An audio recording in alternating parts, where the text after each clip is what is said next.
Hello, sleepy genius. Let your breathing slow and deepen. The day has released you now, and you can rest.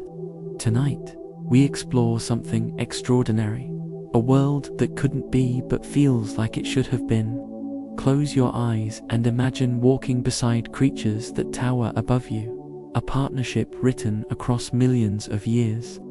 You're safe here, drifting into wonder. From losing our place at the top of the food chain to keeping dinosaurs as pets, we explore how humanity and dinosaurs might have shaped each other. A world where our ancestors climbed down from the trees not into empty savannas, but into valleys already claimed by ancient minds, where we learned to coexist or perish. Before our journey begins, if these curious facts help you rest and leave a weary day behind, a simple like or subscribe helps others drift here too, one soul at a time. Please share your thoughts below. Now, let's begin. Humans would have evolved as prey species.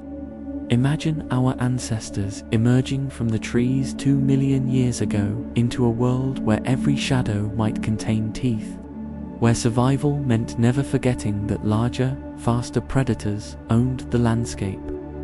Early hominids like Australopithecus already faced predators like lions and leopards in Africa. Research by anthropologist Donna Hart in 2007 analyzed bone damage patterns and concluded that early humans were more prey than predator for most of our evolution. In a world with theropods, this pressure would intensify dramatically. Our ancestors would evolve even stronger social bonds, more sophisticated alarm calls, and better tool use purely for defense. Modern meerkats evolved complex sentinel behaviors in just 5 million years under predation pressure.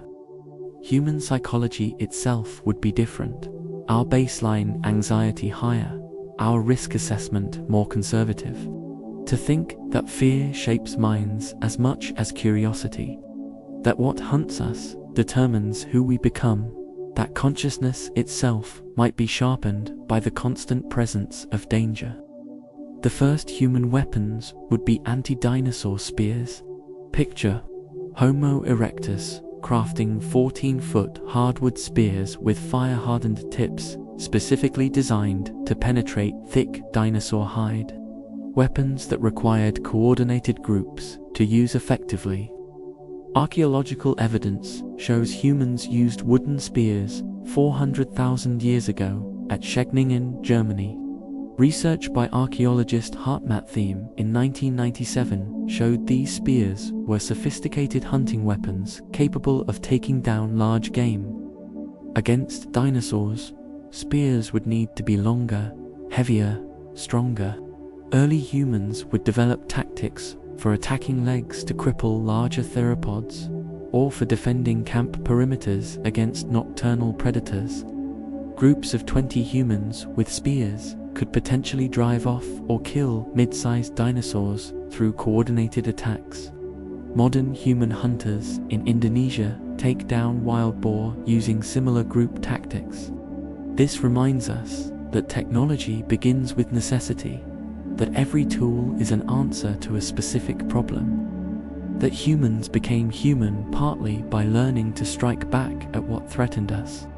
Domestication would include small theropods. Imagine villages where compsognathus-sized dinosaurs act as hunting companions and guards, their sharp senses alerting humans to danger, their speed useful for chasing down small game. Humans domesticated dogs roughly 15,000 years ago, selecting wolves for tameness and cooperation.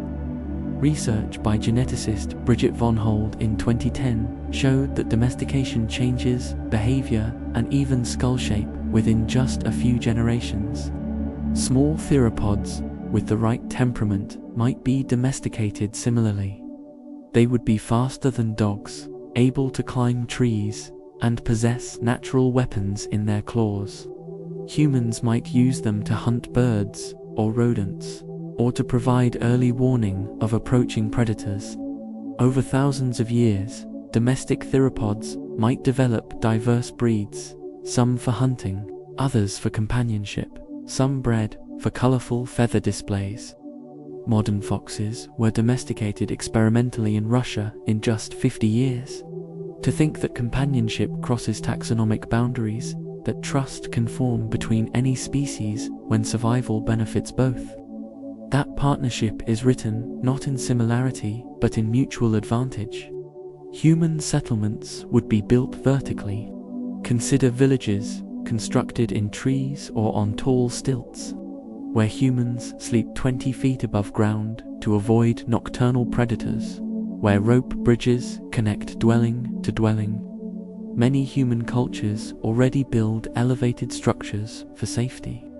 Research by anthropologist Peter Bogutsky in 1999 documented pile dwellings in prehistoric Europe built over water or marshland against dinosaurs. Elevation would be essential. Early human settlements might resemble elaborate tree houses, built in the strongest trees, accessible only by removable ladders. Entire communities would live in the canopy, descending to ground level only during daylight hours with armed guards posted. Children would learn to climb before they learned to walk on open ground. Architecture itself would reflect constant threat.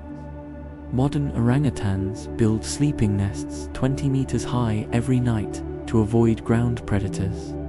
To think that fear shapes our homes as much as comfort, that every wall is a statement about what we're protecting ourselves from, that architecture is frozen caution. Fire would be humanity's greatest advantage. Picture humans using controlled burns to create defensive perimeters, to drive herbivorous dinosaurs toward hunting parties, or to clear forests for agriculture while making the land less suitable for large dinosaurs. Humans controlled fire at least 400,000 years ago and possibly much earlier.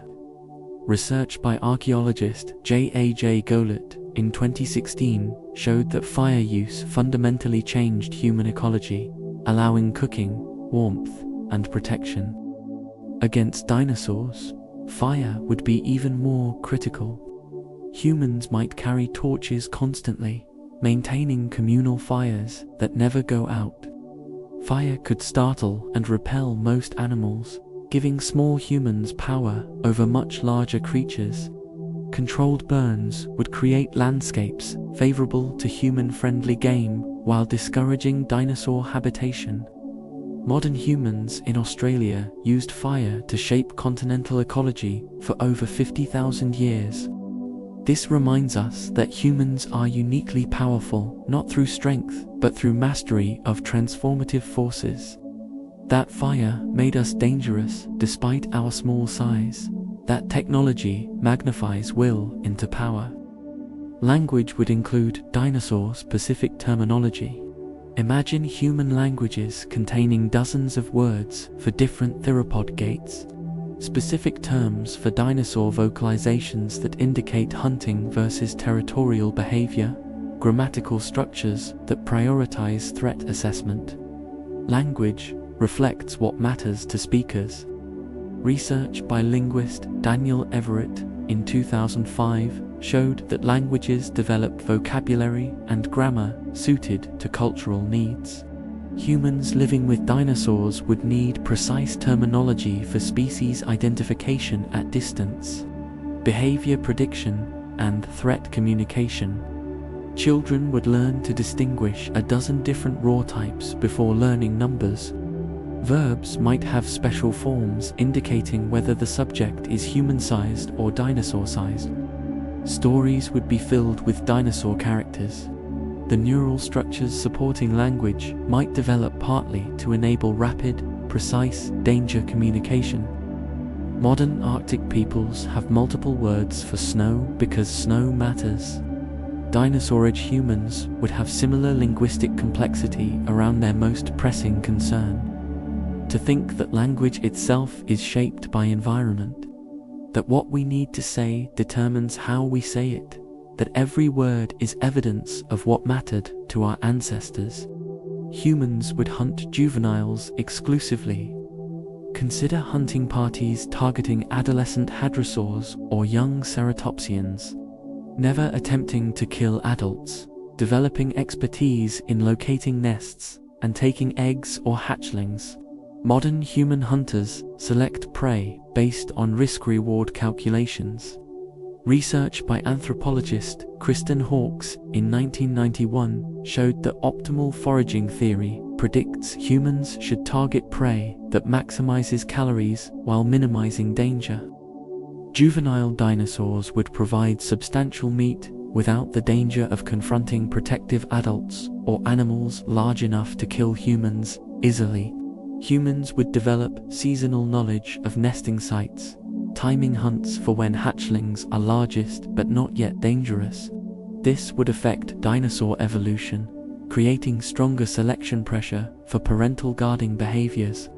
Modern elephants evolved increased aggression, partly in response to human hunting pressure over just centuries. To think that we shape what we hunt as much as it shapes us, that predation is always a negotiation, that every successful hunt changes the calculus for the next generation of both hunter and hunted. Religion would center on dinosaur deities. Picture creation myths where gods take the form of great tyrannosaurs or wise sauropods, where the first humans were created from dinosaur bones, where the world itself rests on the back of an ancient turtle-like ankylosaur. Human religions reflect human experience. Research by anthropologist Pascal Boyer in 2001 showed that religious concepts combine intuitive biological assumptions with counterintuitive violations that make them memorable. In a dinosaur world, the most powerful, impressive, and fearsome entities would be dinosaurs. Gods would have scales, feathers, claws. Creation stories would explain why dinosaurs are large and humans small, perhaps as a test of human cleverness. Sacrifices might involve offering meat to appease dinosaur spirits. Cave paintings would show more dinosaurs than humans. The entire symbolic framework of human culture would revolve around these creatures that dominate the landscape. Modern Hindu religion includes elephant-headed deities reflecting elephants' cultural importance in India. To think that gods reflect what we marvel at and fear, that divinity is projected onto whatever seems most powerful, that every religion is partly a mirror showing what its believers find most worthy of reverence. Trade routes would avoid dinosaur migration paths. Imagine merchant caravans planning routes that detour hundreds of miles to avoid seasons when sauropod herds travel through, where trade stops completely during dangerous months. Human trade requires predictable, safe routes. Research by archaeologist Andrew Sherritt in 1997 showed that early trade networks followed paths minimizing risk from geography and climate. In a dinosaur world, biological hazards would be paramount.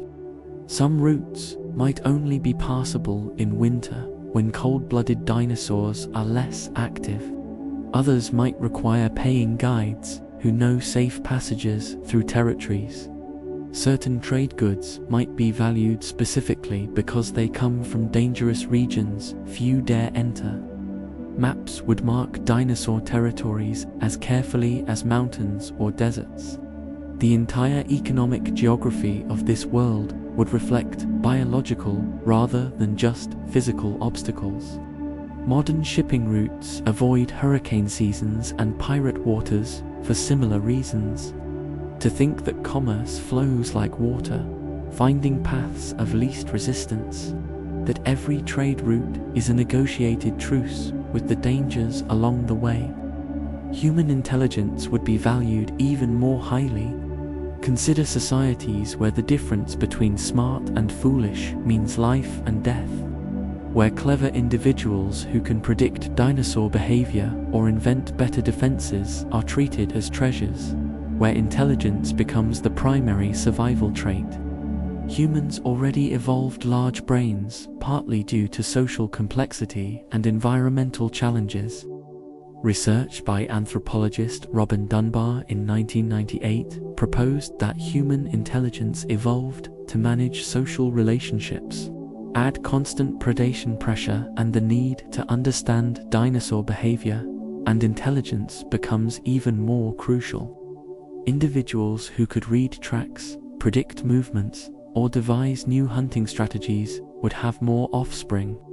Over time, human intelligence might evolve even faster than it did in our timeline. Communities would preserve and pass down knowledge about dinosaur behavior as their most valuable possession. Modern humans have mean IQs that vary by population, partly due to different selective pressures over just thousands of years. To think that our minds themselves are products of our environment, that what we think with was shaped by what we needed to think about, that consciousness is an answer evolution found two very specific questions. Armor would be made from dinosaur materials. Picture humans wearing breastplates made from ceratopsian frills, helmets from ankylosaur plates, shields from sauropod vertebrae, creating protection from the very creatures they defend against. Humans have always used available materials for protection. Research by archaeologist Alan Williams in 2003 analyzed ancient armor and showed sophisticated understanding of material properties. Dinosaur bones, scales, and osteoderms would provide materials stronger and lighter than anything else available. A shield made from a triceratops frill could stop a theropod bite. Plates from an ankylosaurus could create body armor proof against claws. Craftsmen would specialize in working these materials, developing techniques to shape bone and keratin. Warriors wearing dinosaur armor would gain prestige and psychological advantage. The best armor would come from the most dangerous dinosaurs, creating a prestige economy around hunting skill. Modern medieval armor used the best available metals. Dinosaur-age humans would use the best available biologics. This reminds us that technology is opportunistic, that humans use whatever works, that our tools are assembled from the world we find ourselves in. Dinosaur migration would determine human calendar systems. Imagine cultures where months are named for which dinosaurs are moving through the region, where New Year begins when sauropods return north, where festivals celebrate the departure of dangerous predators. Calendars reflect what matters to cultures. Research by anthropologist Anthony Aveney in 1989 showed that ancient calendars tracked agriculturally or religiously significant events.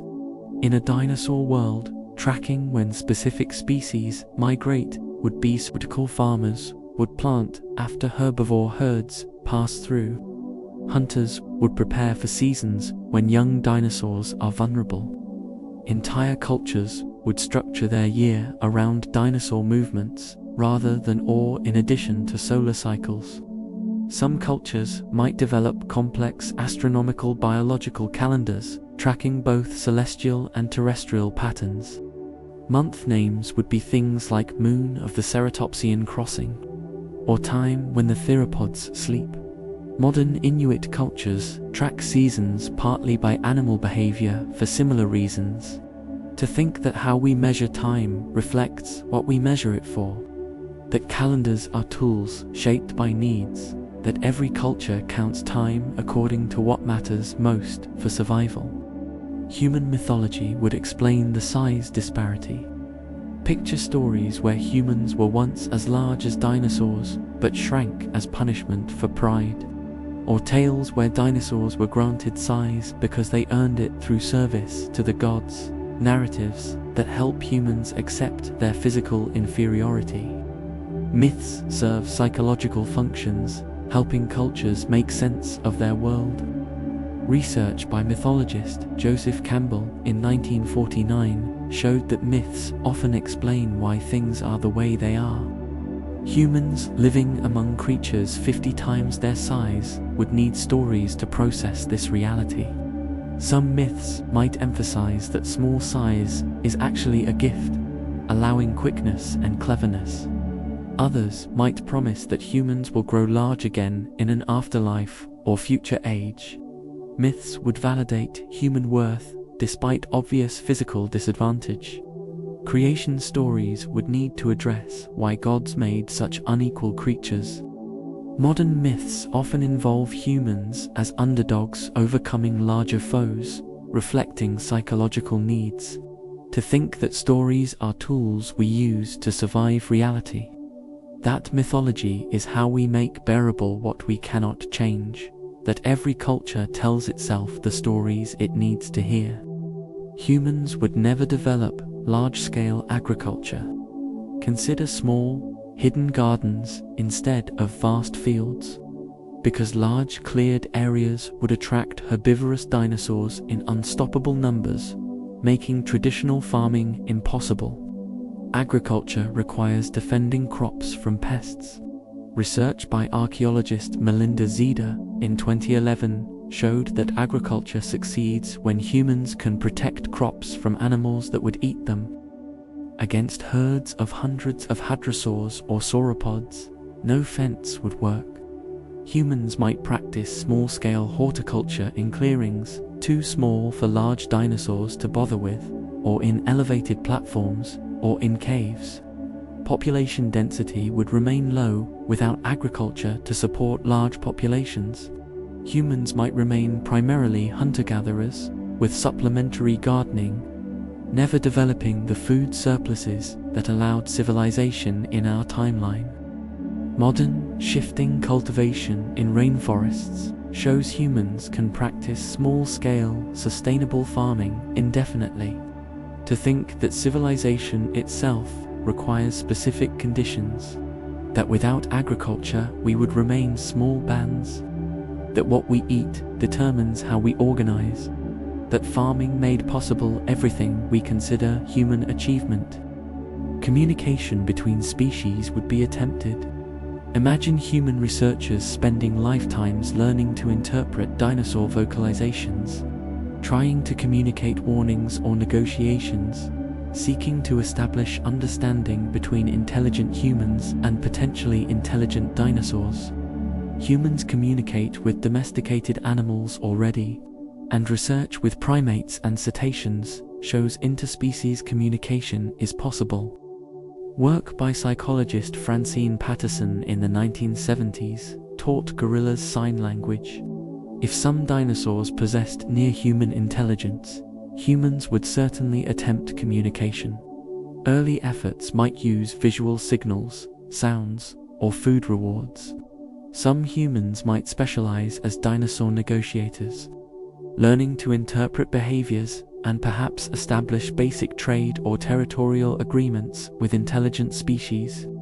Success would revolutionize human-dinosaur relations, allowing coexistence rather than just avoidance.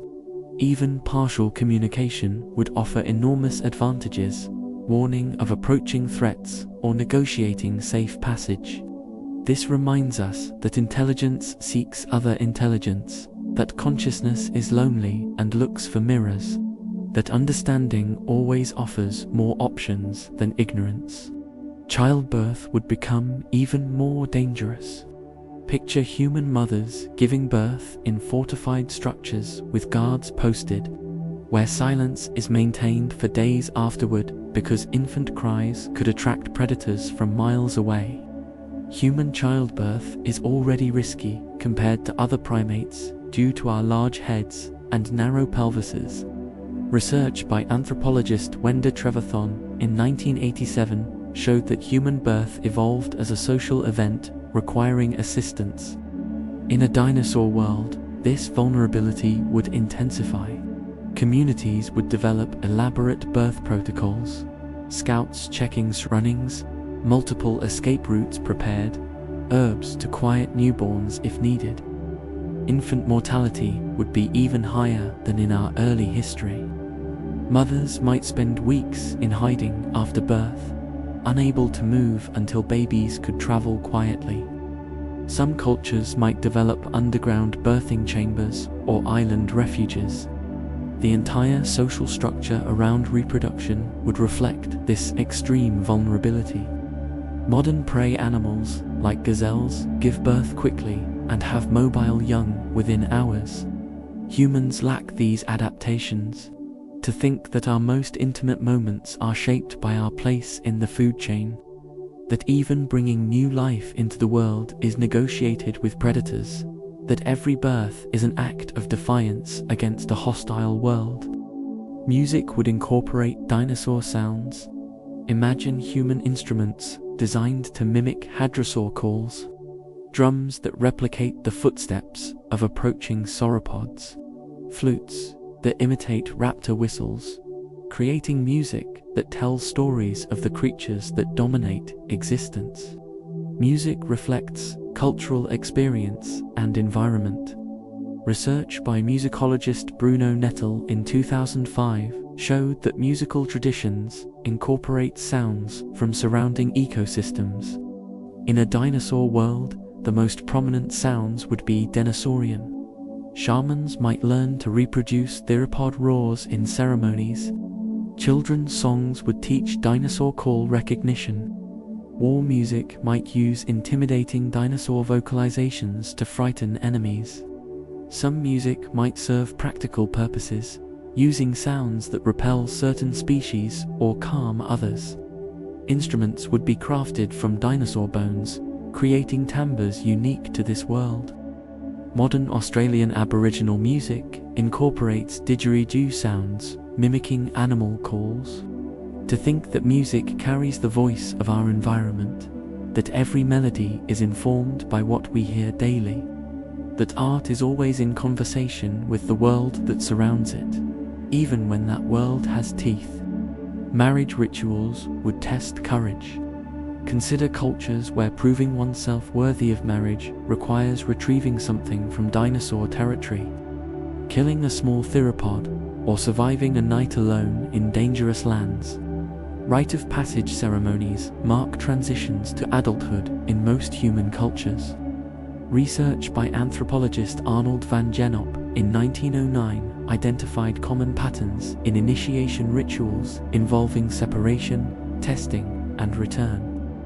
In a dinosaur world, these tests would involve facing the creatures that define danger. Young men might need to bring back a theropod tooth or ceratopsian horn. Young women might need to demonstrate tracking skills or knowledge of dinosaur behavior. These rituals would serve practical purposes, ensuring adults possess survival skills, while also binding communities through shared ordeals. Modern Maasai warriors traditionally proved themselves by facing lions. To think that love itself requires proving worthiness, that partnership demands demonstration of capability, that we ask those we join our lives with to show they can survive the specific dangers our world presents.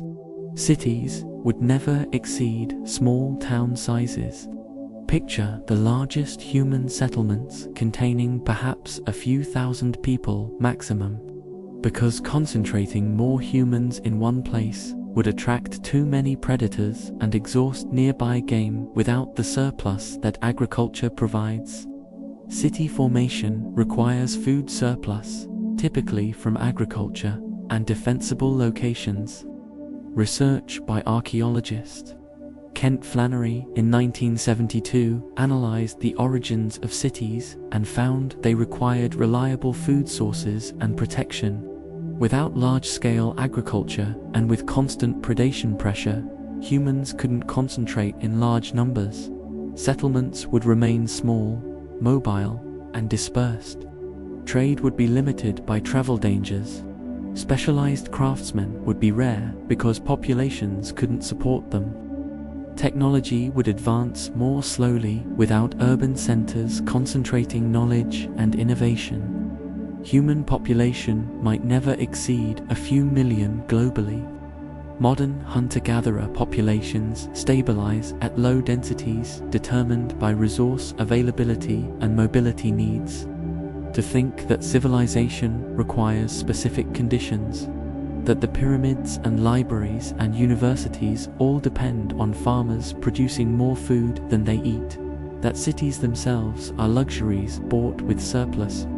Humans would develop exceptional night vision. Imagine our ancestors facing stronger selection for seeing in low light because many dinosaurs hunted at dawn and dusk, driving humans toward nocturnal activity. Human eyes already adapted for primate life in trees with color vision for finding fruit. Research by anthropologist Nathaniel Damany in 2001 showed that primate vision reflects dietary needs. Under strong pressure from diurnal predators, humans might evolve larger eyes with more rod cells for night vision, possibly sacrificing some color discrimination. Over hundreds of thousands of years, humans might see as well as cats at night. This would allow night hunting, night travel, and reduced competition with diurnal dinosaurs. Some populations might become almost entirely nocturnal. The trade-off would be smaller eye sockets, leaving less room for brain, creating evolutionary tension between intelligence and night vision. Modern tarsiers evolved enormous eyes relative to skull size in about 15 million years. To think that our senses are compromises, that every capability comes at a cost, that we see the world through eyes shaped by what we needed to survive. Poison use would be sophisticated. Consider human hunters using concentrated plant toxins on spear tips, creating poisons specifically effective against dinosaur metabolism, studying which compounds paralyze, which cause pain, which kill slowly or quickly. Humans have used poison for hunting for at least 20,000 years. Research by archaeologist Marlies Lombard in 2005 found evidence of poison use in African stone tools. Against dinosaurs, poison would be essential for allowing small humans to kill large prey safely. Hunters would become expert botanists and chemists, understanding which plants affect reptilian nervous systems. Some cultures might maintain secret poison recipes passed down through generations. Dose calculation would be critical, determining how much poison could kill a juvenile hadrosaur versus an adult tyrannosaur. Trade in poison ingredients would be valuable and regulated. Modern indigenous Amazonian hunters use curare with sophisticated understanding of alkaloid chemistry. To think that chemistry is a weapon as old as consciousness, that humans amplified their weakness with knowledge, that every poison is testament to our determination to strike above our weight. Dinosaur domestication would reshape human society. Picture nomadic peoples following herds of semi-domesticated hadrosaurs, the way humans followed reindeer, protecting them from predators in exchange for meat and materials, creating symbiotic relationships. Humans domesticated horses, cattle, and other large animals that transformed societies. Research by archaeologist Marsha Levine in 1999 showed that domestication creates mutual dependencies benefiting both species. Medium-sized herbivorous dinosaurs might be domesticated for transport, meat, eggs, or materials. A domesticated Parasaurolophus could carry loads or pull carts. Protoceratops might be herded for eggs and leather. This would allow food surplus without agriculture, supporting larger populations. Cultures with domesticated dinosaurs would dominate those without.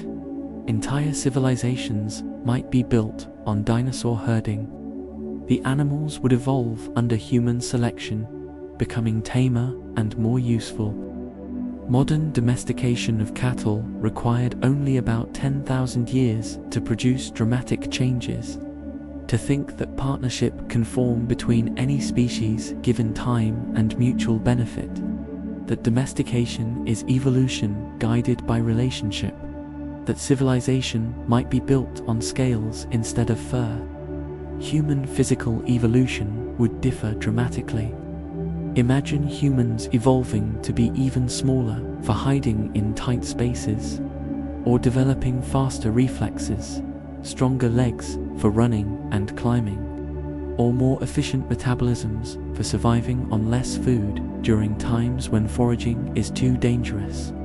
Evolution responds to selection pressures. Research by biological anthropologist Daniel Lieberman in 2013 showed that human bodies adapted to specific environmental challenges. Under intense predation, humans might evolve to be better at escaping. Some populations might become pygmy-sized for living in dense forests where large dinosaurs can't follow. Others might evolve longer legs for endurance running. Humans might lose some gracile features, developing thicker bones for absorbing falls from trees. Our upright posture might be less pronounced if we spend more time climbing. Different environments would produce different human body types more dramatically than in our history. Modern human populations show significant variation that evolved in just 50,000 years since leaving Africa. To think that our bodies are ongoing projects, that evolution never stops sculpting us, that we are not finished but always becoming. Storytelling would be survival education. Consider every tale told to children containing lessons about dinosaur behavior, where entertainment and education are inseparable, where elders are valued for their accumulated knowledge of hundreds of specific survival scenarios. Humans are storytelling species. Research by evolutionary psychologist Michelle Scalise Sugiyama in 2001 proposed that storytelling evolved partly to transmit survival information. In a dinosaur world, this function would be even more critical. Stories would teach which plants repel theropods, how to identify nesting sites from distance, what behaviors indicate an angry versus merely territorial ceratopsian. Children would memorize hundreds of stories encoding this knowledge. Elders would be living libraries, too valuable to risk in hunts. Cultures would develop sophisticated oral traditions with mnemonic devices for retaining critical information. The best storytellers would be celebrities and leaders. Modern Indigenous Australians encoded geographical and ecological information in songlines maintained for thousands of years. To think that stories are technology, that narrative is a survival tool, that fiction and fact blend when both serve the purpose of keeping people alive. Human facial expressions would communicate more information. Picture faces evolved to rapidly convey fine distinctions in threat levels, complex emotions about danger assessment, silent communication that doesn't attract predators but allows coordination. Human faces are already remarkably expressive compared to other primates. Research by psychologist Paul Ekman in 1972 identified universal facial expressions across cultures. Under pressure to communicate silently, facial expressions would become even more nuanced. Humans might evolve more mobile eyebrows, more visible eye movements, facial muscles capable of dozens of distinct expressions. Children would learn to read faces with extreme accuracy. A slight eyebrow movement might convey small theropod at 10 o'clock. Not hunting. Entire conversations might happen in glances and micro-expressions. This would affect social bonding, with face-reading ability determining social success. Modern humans already process facial information in specialized brain regions. These areas would be even more developed. To think that our faces are billboards displaying our inner states, that every expression evolved because someone needed to communicate something silently, that we wear our evolutionary history in every smile and frown. Sacred sites would be dinosaur graveyards.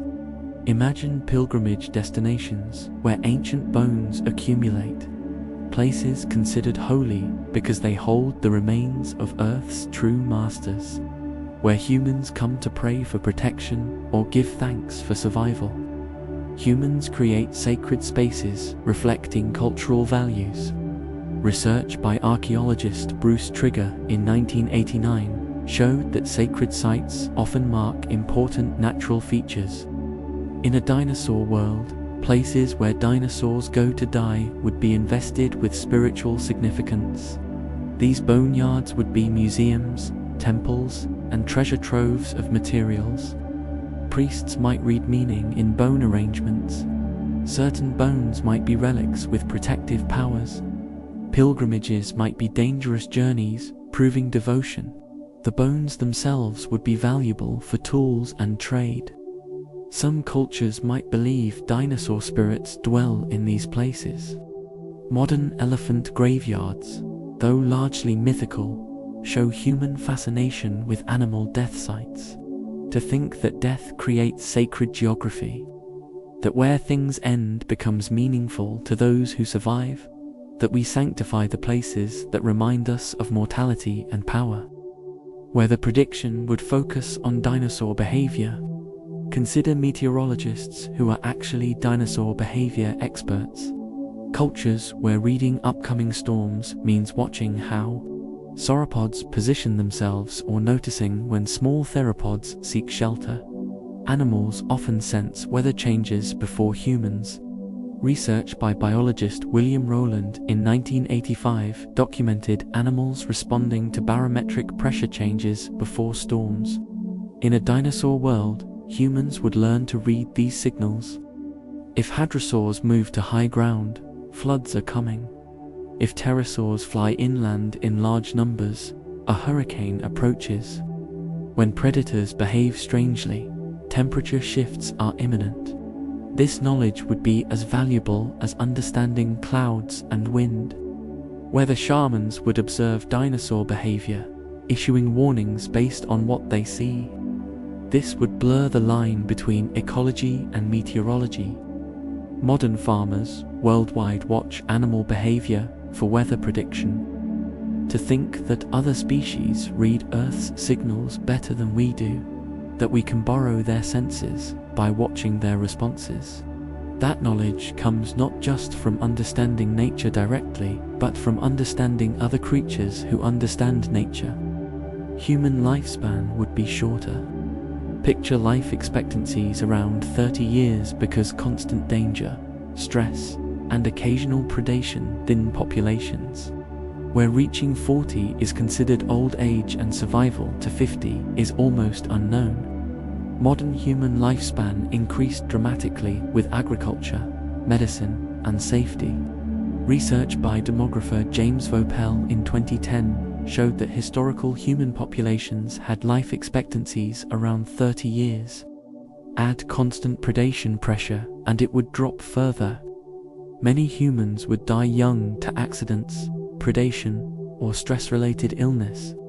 Those who survived to adulthood would be exceptionally tough, lucky, or smart. Cultures would mature people faster out of necessity. Grandparents would be rare and treasured for knowledge. Reproduction would begin earlier. The entire rhythm of life would be compressed. Some anthropologists argue humans evolved long lifespans partly because grandparents contribute to survival. In a more dangerous world, that investment might not pay off. To think that even the length of our lives is negotiable, that longevity itself requires certain conditions, that we live as long as our environment permits and not one moment longer. Art would predominantly feature dinosaurs. Imagine cave paintings showing hunting scenes where humans are tiny figures surrounded by massive creatures. Sculptures carved from dinosaur bone depicting feared and revered species, every artistic tradition centered on the creatures that define existence. Human art reflects human experience and values. Research by archaeologist Jean Klotz in 1995 analyzed Paleolithic cave art and found it focused on animals important to the culture. In a dinosaur world, over 90% of art would probably depict dinosaurs. Paintings would serve education, showing young people what creatures look like. Sculptures might be offerings to dinosaur spirits.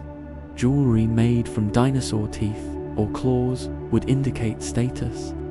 Every cultural artifact would testify to living among giants. Abstract art might emerge later or not at all when representational art has such obvious utility. Modern sand rock art in Africa depicts the animals that dominate sand life and cosmology. To think that art is always testimony, that we paint and carve what matters most, that beauty and utility blend when survival depends on remembering exactly what things look like. Human emotions would include dinosaur-specific feelings. Picture humans experiencing emotions we don't have words for. The specific dread of hearing a tyrannosaur roar at night. The peculiar relief when migration herds pass safely. The complex pride of surviving a close encounter. Emotions evolved to motivate adaptive behaviors. Research by psychologist Paul Rosen in 2000 showed that disgust evolved to avoid contamination and later expanded to moral domains. Living with dinosaurs would create new emotional landscapes. There might be a specific feeling associated with realizing you're being hunted, different from normal fear. A unique emotion might arise when seeing baby dinosaurs, mixing cuteness with awareness they'll grow dangerous. Some cultures might develop emotions around successful camouflage or perfect stillness. Language would evolve words for these feelings, but they'd be untranslatable to us, who never experienced them. Modern German has Schadenfreude, for pleasure in others' misfortune. Dinosaurid humans might have dozens of emotional terms we lack. To think that what we feel is shaped by what we face. That emotions themselves are tools evolution grants us. That the human heart is not universal, but particular to human experience. Human cooperation would be even more essential. Imagine societies where individualism is almost unknown, where group cohesion means survival and lone wolves simply die, creating cultures where collective identity overwhelms personal identity. Humans are already highly social primates. Research by anthropologist Sarah Hrdy in 2009 showed that human cooperation exceeds that of other apes. Under extreme predation pressure, cooperation would be even more critical. No one could survive alone. Food sharing, childcare, and defense would be completely communal. Banishment would be a death sentence. Cultures might develop intense conformity and group loyalty.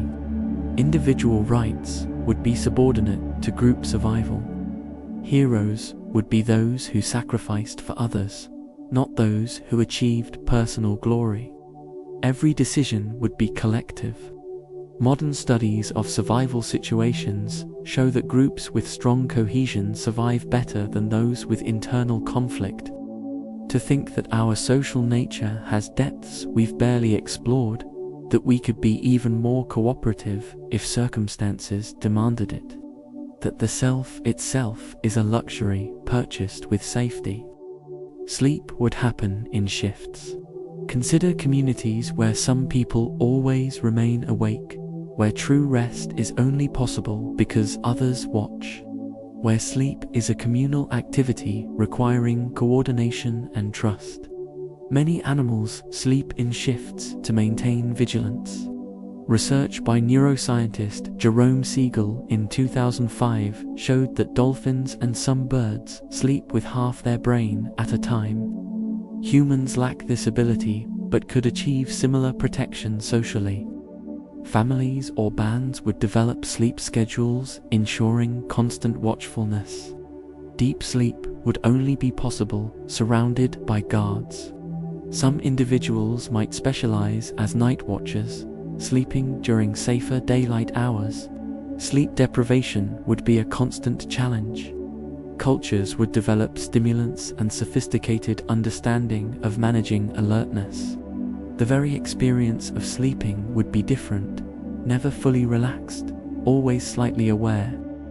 Modern military units practice watch schedules for similar reasons. To think that even something as personal as sleep becomes social when danger is constant, that rest itself is a collective achievement, that closing our eyes requires trusting others to keep theirs open. Technology would advance more slowly.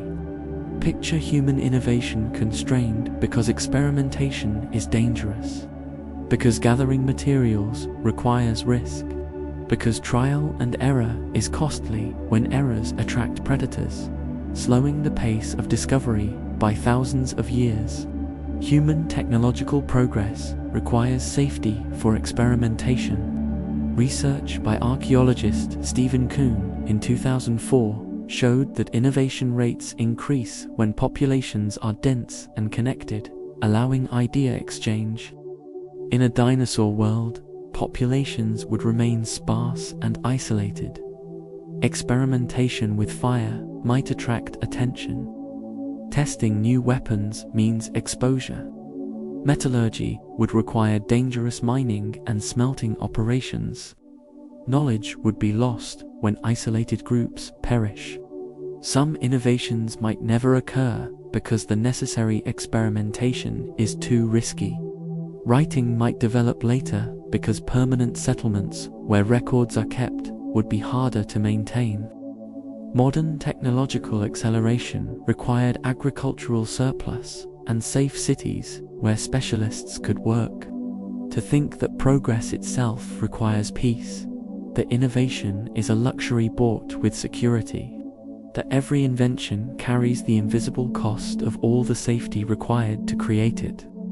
Clothing would prioritize camouflage over decoration. Imagine humans wearing garments designed to break up their silhouette, colored with plant dyes that match local environments, textured to resemble bark or leaves, where fashion means invisibility. Humans already use clothing for protection and signaling. Research by anthropologist Gillian Gillison in 1993 showed that clothing serves social functions beyond warmth. In a dinosaur world, concealment would override all other considerations. Clothes would be earth-toned, patterned to disrupt human outline, possibly treated with substances that mask scent. Bright colors would be suicide. Status might be shown through superior camouflage rather than decoration. Some cultures might develop ghillie suits made from local vegetation. Seasonal clothing would change to match changing foliage. Children would learn camouflage principles before learning to walk. Modern military camouflage technology shows sophisticated understanding of visual disruption developed in just a century. To think that what we wear is determined by who might see us, that fashion itself is negotiated with predators, that every garment is a statement about our relationship with the watching world. Navigation would rely on dinosaur landmarks. Consider travelers orienting by knowing where specific territorial dinosaurs live, using the skull of a famous tyrannosaur as a landmark, timing journeys around when certain species are active versus resting. Human navigation traditionally uses stable landmarks. Research by anthropologist Jared Diamond in 1986 documented Polynesian navigation using stars, currents, and bird behavior. In a dinosaur world, biological landmarks would supplement physical ones. Turn north at the valley where the ceratopsian herd grazes would be standard directions. Territorial theropods that occupy the same area for years would become known features. Travelers would know safe windows for crossing certain territories. Maps would include dinosaur information as prominently as topography. Some humans might specialize as guides, their value in knowing current dinosaur distributions. Modern Inuit navigation incorporates animal behavior and seasonal biological patterns. To think that the land itself is alive, with markers that move and change. That geography includes not just stone, but also flesh, that every journey is through both landscape and lifescape. Laughter would be quieter. Picture humans who have evolved to laugh almost silently, where joy is expressed through facial expressions and subtle sounds rather than loud guffaws, because noise is dangerous. Human laughter is unusually loud compared to other primates. Research by neuroscientist Sophie Scott in 2014 showed that laughter serves social bonding functions. In a dinosaur world, loud laughter would be selected against harshly.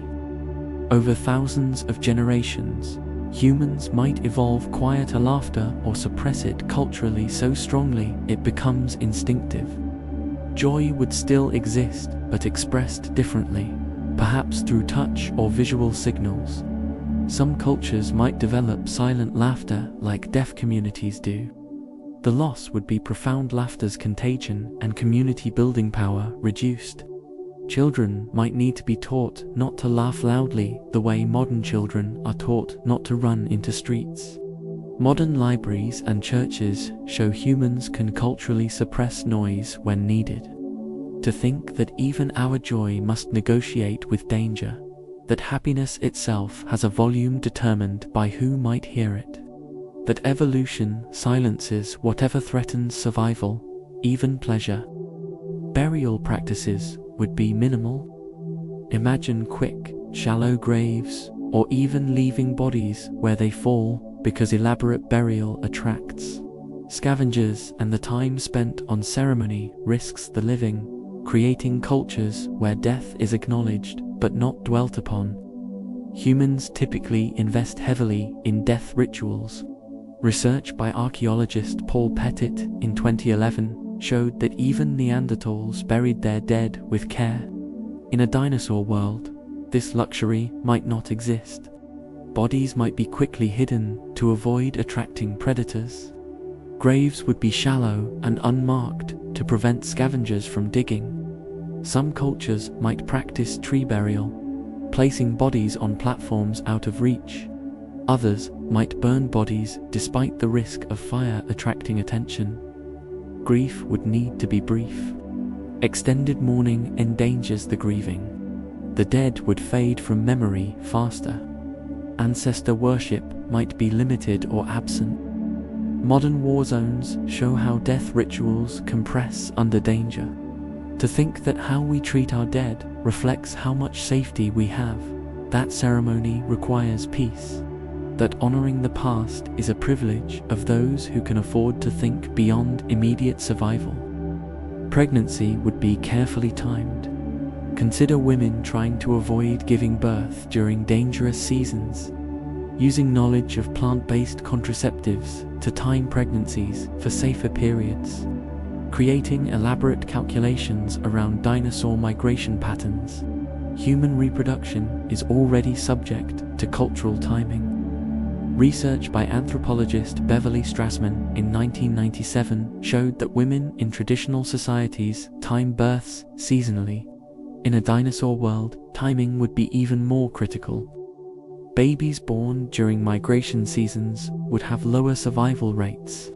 Women might try to conceive, so birth occurs during relative safety windows. Knowledge of contraceptive and fertility herbs would be highly valued. Some cultures might have strict rules about when conception is permitted. Menstrual cycles might even evolve to synchronize with seasonal safety. The entire reproductive calendar would revolve around external biological rhythms. Modern studies show women can somewhat time conception through behavioral and chemical means. To think that even creating life must be scheduled around the movements of other creatures, that fertility itself becomes strategic, that every baby is born into a calendar written by dinosaurs. Human territoriality would be extreme. Picture groups defending tiny territories with absolute ferocity, where crossing invisible borders means death, where resources are too scarce and valuable to share, creating a world of tiny human kingdoms in constant tension. Humans are territorial but also capable of cooperation. Research by anthropologist Napoleon Chagnon in 1988 documented intense territoriality in Yanomami peoples of the Amazon. In a dinosaur world with limited safe spaces, territory would be even more precious. Each defensible location would be fought over. Groups would kill outsiders on sight. No resources could be shared with strangers. Borders would be marked and patrolled. Children would be taught which landmarks mark safety versus death. Some areas might be neutral ground for trading, but most of the world would be divided into exclusive territories. Modern chimpanzee groups show similar extreme territoriality. To think that scarcity breeds violence, that when there's not enough safety to go around, compassion becomes unaffordable, that our better nature requires abundances, permission to express itself. Education would begin in infancy. Imagine babies being taught to be quiet, toddlers learning to identify dinosaur types on sight, children memorizing survival information before they can read, where childhood is abbreviated because ignorance is fatal. Modern human childhood is unusually long compared to other primates. Research by anthropologist Barry Bogin in 1997 showed that extended childhood allows time for learning. In a dinosaur world, learning would be accelerated and focused. Infants would be conditioned for silence. 2-year-olds would know basic dinosaur identification. 5-year-olds would have adult responsibilities. Play would teach survival skills exclusively. There would be no time for abstract learning. Everything taught would have immediate practical application. Children would mature faster psychologically.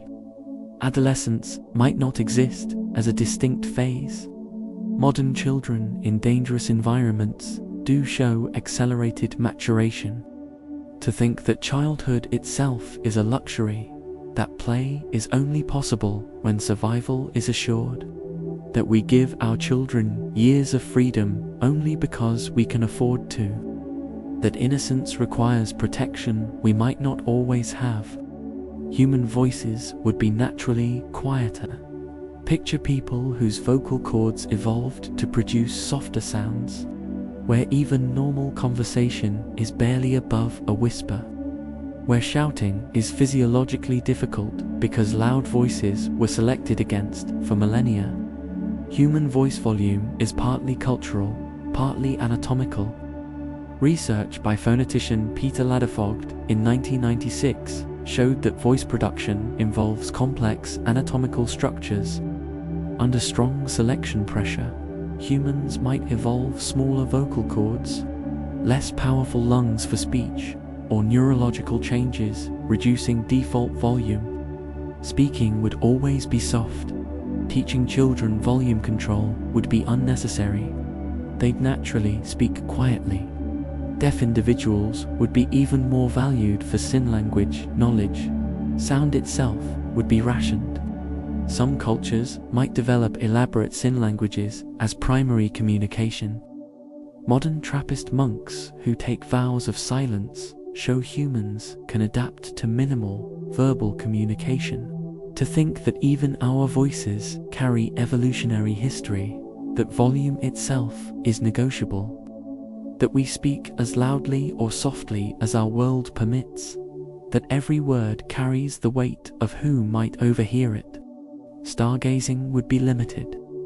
Imagine humans who rarely look up because watching the ground for danger is essential, where knowledge of constellations is minimal, where astronomy develops slowly because nighttime observation means death. Human astronomy began with people who had time to watch the sky. Research by archaeoastronomer Ed Krupp in 1983 showed that ancient peoples tracked celestial events for calendar and religious purposes. In a dinosaur world, looking up is dangerous. Sky watching requires exposure and distraction. Most humans would never see stars because being outside at night is suicidal. Some brave individuals might study the sky from safe positions, but astronomical knowledge would be limited. Navigation by stars would be known but rarely practiced. Myths about sky beings would be less developed. The cosmos would seem less important than immediate. Modern light pollution already limits stargazing, but this would be an enforced blindness to the heavens. To think that our relationship with the universe depends on having the safety to look away from immediate threats, that contemplating infinity requires first securing the finite, that we only ask cosmic questions when earthly answers are temporarily settled. Trade goods would include dinosaur repellents. Consider merchants selling plants that mask human scent, substances that irritate dinosaur nostrils, noisemakers that frighten certain species, creating an entire economy around avoiding detection. Humans have always traded in tools for survival. Research by economist Douglas North in 1977 showed that trade networks develop around valuable goods.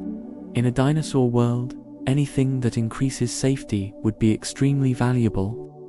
Certain plants might be known to repel specific dinosaurs when burned. Extracted scents might mask human odor. Special bells might produce frequencies that disturb theropod hearing. These goods would be as valuable as food. Traders who supplied them would be wealthy and influential. Some items might be monopolized by powerful groups. Knowledge of sources would be carefully guarded. Regional plants might give certain areas trade advantages. Modern insect repellent and bear spray show our willingness to pay for chemical protection. To think that trade itself reflects what we fear. That commerce routes carry not just goods, but concentrated safety in bottles and bundles. That every market reveals what threatens its customers. Human solidarity would transcend normal boundaries. Picture different human groups helping each other despite conflicts because the real enemy is clear. Where racism or tribalism would be luxuries nobody could afford when all humans face the same predators. Humans often show in-group preference and out-group hostility. Research by psychologist Henry Tagful in 1971 showed that humans quickly form group identities and biases, but common threats can unite groups. In a dinosaur world, human differences would seem trivial compared to the difference between humans and dinosaurs. Different ethnic groups might still exist, but cooperate more readily. A human stranger is still human, infinitely preferable to what else is out there. Refugees would be welcomed because more humans means more safety. Language barriers would be overcome because communication with other humans is too valuable. Universal human identity might develop earlier and stronger. Modern disaster situations show how emergencies reduce prejudice temporarily. To think that unity requires appropriate scale of threat, that we extend our circle of us only when facing a them that's bigger, that brotherhood emerges when the alternative is clear enough, that solidarity is born from recognizing our common fragility. Memory would be collectively maintained. Picture human knowledge stored not in writing but in specialized memory keepers, where certain individuals train from childhood to memorize thousands of facts about dinosaur behavior, plant locations, and water sources, becoming living libraries too valuable to risk. Oral cultures develop sophisticated memory techniques when writing is absent. Research by anthropologist Jack Goody in 1977 showed that pre-literate societies create complex mnemonic systems. In a dinosaur world without cities or permanent settlements, writing might never develop or be impractical. Instead, memory specialists would emerge, trained using rhythm, song, and story to retain vast information databases. These individuals would be protected, never sent on hunts or dangerous missions. Their deaths would be cultural catastrophes. Multiple apprentices would learn from each master to prevent knowledge loss. Information would be cross-checked between different memory keepers. The entire culture would depend on these human hard drives. Modern griots in West Africa maintain historical and genealogical information spanning centuries through trained memory. To think that before books, we were books, that human minds can hold libraries if trained properly, that knowledge itself can live in neurons and synapses, passed breath to breath through generations. Dinosaur attacks would shape language structure. Imagine languages that evolved grammatical features for conveying threat information rapidly, where verbs have special forms indicating whether danger is immediate or distant, where subject-verb-object order changes based on urgency. Language structure reflects communication needs. Research by linguist Daniel Everett in 2005 showed that Pirahu language lacks features unnecessary for their lifestyle. In a dinosaur world, languages might evolve special grammatical categories: threat proximity, predator type, danger level. A single word might convey large theropod, hunting, approaching from west, approximately 200 meters. Time might be less important than spatial relationships. Languages might have mandatory markers for whether the speaker is in danger while speaking. Children would acquire these grammatical categories as naturally as we learn past tense. Different languages would solve these problems differently, but all would prioritize rapid, precise danger communication. Modern military radio communication shows how specialized jargon evolves for efficient threat reporting. To think that grammar itself is shaped by what we need to say urgently. That sentence structure reflects survival priorities, that every language is a solution to the specific communication problems its speakers face most often. Sleep deprivation would be chronic and normalized. Consider humans who never feel truly rested, where sleeping more than 4 hours at a stretch is impossible, where exhaustion is baseline, normal, and being well rested is an unknown luxury. Humans need roughly 8 hours of sleep for optimal health. Research by sleep scientist Matthew Walker in 2017 showed that chronic sleep deprivation causes serious health problems. In a dinosaur world, sleeping longer would be too dangerous. Humans might evolve to function on less sleep or to sleep more efficiently. Cultures would normalize exhaustion, never knowing that humans can feel any other way. Microsleeps during the day would be common and socially acceptable. Stimulant plants would be highly valued. The entire society would operate in a fog of fatigue. Judgment would be impaired, emotions volatile, but this would be normal. Medical understanding of sleep would be limited because nobody experiences healthy sleep. Modern studies of extreme stress situations show humans can adapt to chronic sleep deprivation, though at significant cost. To think that our baseline state of consciousness could be different, that alertness itself is negotiable, that we might live entire lives never knowing what it feels like to be truly rested. That exhaustion could be the water we swim in, invisible because universal. Humor would be darker. Picture human comedy centered on death, narrow escapes, and absurd juxtapositions of human vulnerability versus dinosaur power. Where gallows humor helps process constant trauma, humor serves psychological functions. Research by psychologist Rod Martin in 2007 showed that humor helps cope with stress and trauma. In a dinosaur world, humor would be darker out of necessity. Jokes about being eaten would be common. Stories of ridiculous deaths would be funny because laughter helps process horror. Children would hear darkly comic tales that teach lessons through exaggerated scenarios. The ability to laugh at danger would be valued. Some humor might seem cruel to us, mocking the dead or injured, but it would serve the function of maintaining sanity in unbearable circumstances. Comedic timing might revolve around survival timing. Modern trauma survivors often develop dark humor as coping mechanism.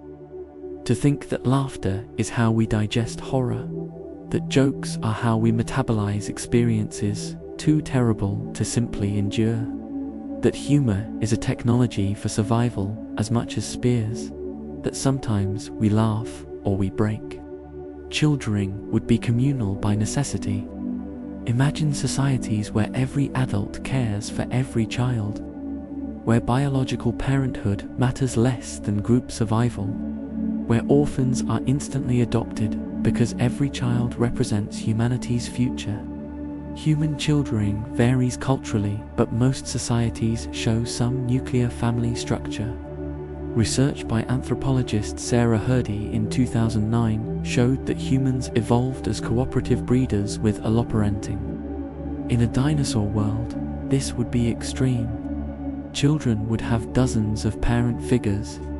Biological parents might not raise their own children if others are better positioned to do so. When parents die to predation, children would seamlessly integrate into other family units. No child would be unwanted. Every birth would be celebrated as adding to group numbers. Breastfeeding might be shared among lactating women. Attachment would be to the group rather than to individuals. Modern kibbutzim and some hunter-gatherer societies show this is possible. To think that family itself is flexible, that who raises children can be determined by need rather than biology, that community can replace kinship when survival requires it, that every child could truly be everyone's child. Navigation would include acoustic mapping. Consider humans who navigate partly by sound, knowing how valleys echo, which rock formations produce particular resonances, using dinosaur calls bouncing off terrain to build mental maps. Humans already use sound for navigation. Research by psychologist Daniel Kish in 2009 documented blind humans using echolocation by clicking their tongues. In a dinosaur world, acoustic information would be survival. People would learn to identify locations by how sound behaves. A distant tyrannosaur roar might reveal you're in a narrow canyon by its echo. Absence of expected sounds would indicate something is blocking usual paths. Some individuals might develop extraordinary acoustic sensitivity. Mental maps would include sound landmarks, the place where hadrosaur calls echo 3 times, or the cliff that makes footsteps sound closer than they are. Navigating at night when vision fails would depend partly on acoustic cues. Modern dolphins navigate primarily through sound in complex 3-dimensional space. To think that we could navigate by sound if we needed to badly enough. That hearing can build maps as detailed as vision. That every sense is potentially a door to spatial awareness waiting to be opened by necessity. Physical affection would be minimal. Picture cultures, where touch is rare because huddling together makes a larger target, where embracing means both people can't watch for threats, where physical comfort is subordinated to vigilance. Human touch serves bonding and psychological health. Research by neuroscientist James Cohn in 2006 showed that hand-holding reduces stress responses. In a dinosaur world, prolonged touch would be dangerous. People standing close together create a larger visible profile. Embracing means facing each other rather than outward. Sitting close makes it harder to scatter quickly. Over time, cultures might develop touch aversion. Affection would be expressed through looks or brief gestures. Children might not be held much. Romance would be less physical. The psychological cost would be immense. Humans starved for touch, they're too afraid to exchange. Some touch might occur only in the safest shelters. Modern studies of Romanian orphanages show how touch deprivation damages development. To think that something as fundamental as a hug requires safety, that comfort itself is a luxury, that we only hold each other when we can afford to not be watching, that every embrace assumes a world stable enough to look away from for a moment. Dinosaur blood would be used medicinally. Imagine healers believing that consuming theropod blood grants courage, that sauropod blood strengthens bones, that pterosaur blood improves vision, creating elaborate medical systems around dinosaur materials. Humans historically used animal parts medicinally based on sympathetic magic principles. Research by medical anthropologist Cecil Hellman in 2007 documented how traditional medicines incorporate animal products based on perceived similarities. In a dinosaur world, these practices would be central. Fresh blood from killed dinosaurs would be consumed immediately.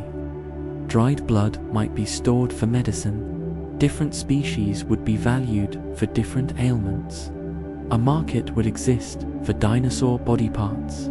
Some beliefs would have real basis if certain compounds in dinosaur blood proved useful.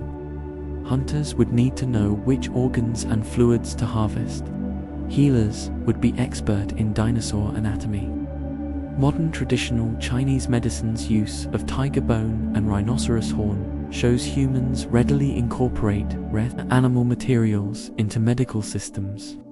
To think that medicine and magic blur when we seek power from what we fear, that we try to incorporate the strength of what might kill us, that healing has always involved taking into ourselves something from outside. Time perception would focus on the immediate. Consider humans who rarely think beyond the next season, where long-term planning is limited because the future is too uncertain, where philosophy about distant futures seems absurd when tomorrow isn't guaranteed. Humans can plan years ahead, unusual among animals. Research by psychologist Daniel Gilbert in 2006 showed that mental time travel to the future is a sophisticated cognitive capacity. In a dinosaur world, this ability might atrophy from disuse. Planning beyond a few months would be pointless when life is so unpredictable. Investment in future payoffs would be difficult when you might not survive to see them. Cultures would focus intensely on present moment. Delayed gratification would be less valued. Patience might be considered foolish rather than virtuous. The entire psychological orientation would be toward now. Some philosophers might develop present moment focus into spiritual practices. Modern studies of people in unstable environments show reduced future orientation. To think that our relationship with time itself is conditional, that we only plan ahead when ahead seems likely to exist, that the future as a concept requires enough security to believe in it, that hope itself is a luxury purchased with reasonable odds of survival. Empathy would be both deeper and narrower. Picture humans who feel intense empathy for their small group, but almost none for outsiders, where compassion is rationed because caring about everyone would be psychologically unbearable and tactically foolish. Empathy evolved to facilitate cooperation, but has limits. Research by psychologist Paul Bloom in 2016 argued that empathy can be problematic when applied too broadly. In a dinosaur world, humans would need strong empathy for their group, for cooperation, but couldn't afford empathy for outsiders who might threaten limited resources. The boundary between us and them would be sharper. People would feel genuine anguish at groupmates suffering but indifference, or even satisfaction at outsider suffering. This wouldn't be considered cruel but practical. Children would be taught to care deeply about family and tribe, but to see others as not quite human.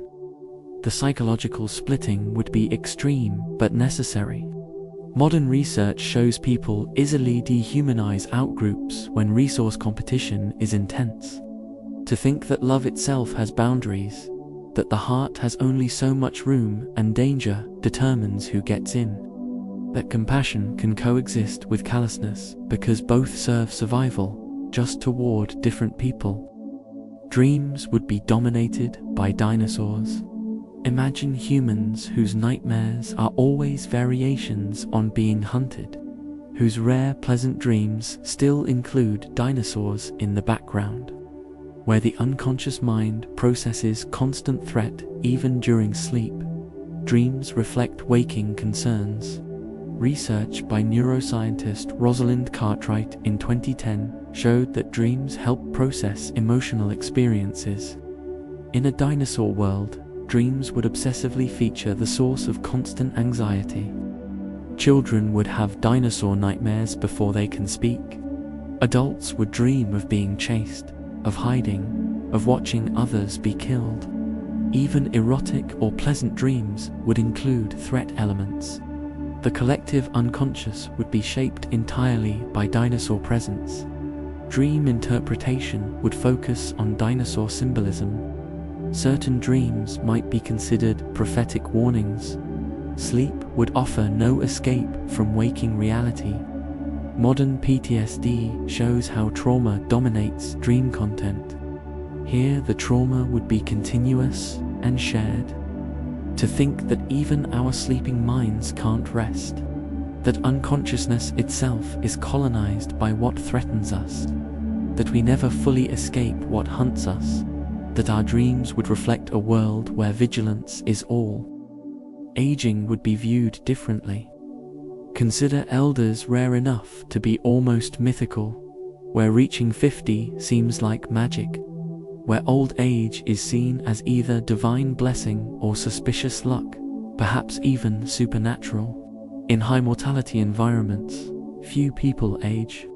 Research by demographer Joshua Goldstein in 2009 showed that population age structures reflect mortality patterns. In a dinosaur world, the elderly would be extraordinary. Most people would die young. Those who survived might be considered specially blessed, favored by gods, or possibly witches who sacrificed others to survive. Their knowledge would be invaluable, but they might also face suspicion. Some cultures might venerate the old, others might fear them. Physical signs of aging would be rarely seen. The concept of retirement wouldn't exist. You worked until you died. Intergenerational wisdom transfer would be precious but rare. Modern high mortality populations show similar age structure effects. To think that old age itself can be rare, that wrinkles and grey hair could be exotic rather than normal, that the arc of human life we consider natural is actually contingent on living long enough to complete it, that aging is a privilege we might not always have. Music would serve warning functions.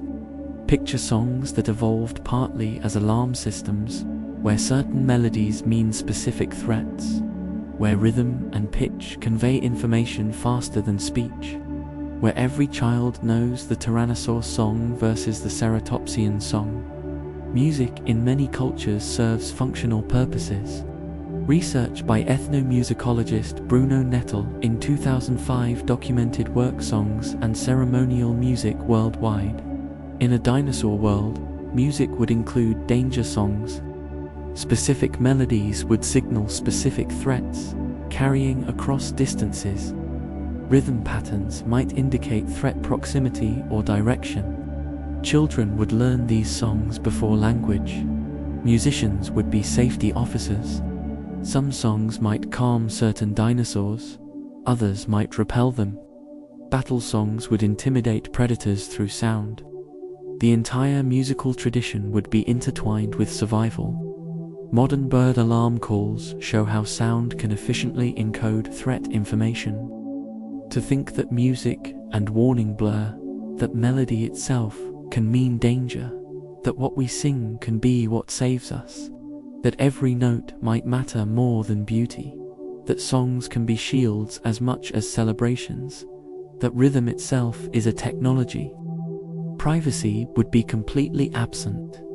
Imagine living where every action is visible to the group, where being alone is so dangerous that solitude is considered madness, where the concept of private life never develops because separation from others means death.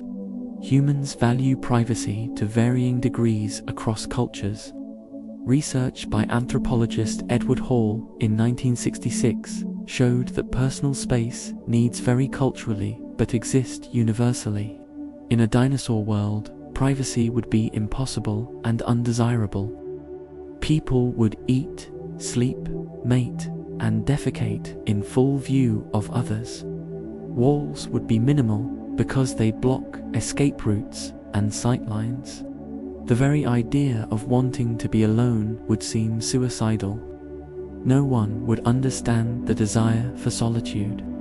Internal mental life might be richer because external privacy doesn't exist, or it might be impoverished because constant group immersion leaves no space for individual thought. Modern studies of overcrowded conditions show humans can adapt to minimal privacy, though with psychological costs. To think that selfhood itself might be different when you're never alone. That identity could be more collective when there's no private space to retreat into.